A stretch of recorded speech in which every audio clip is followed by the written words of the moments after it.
নামাজ যেরকম ফরজ, রোজা যেরকম ফরজ বিধান, যাকাত দেওয়াও ঠিক তেমনি ভাবে ফরজ বিধান।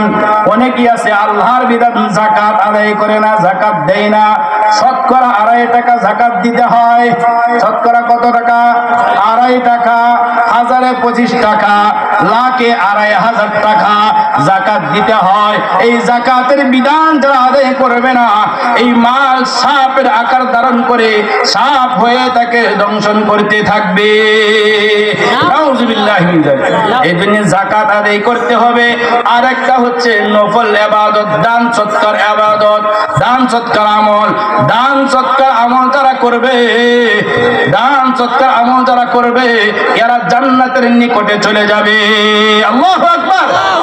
যারা দান সৎকার আমল করে এরা জাহান্নাম থেকে দূরে সরে যায়, জান্নাতের কাছাকাছি হয়ে যায়। আরে রমজান মাস সব কামাইয়ের মাস, সব কামাইয়ের সিজন।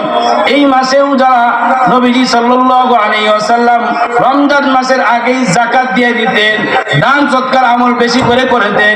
কেন করতেন?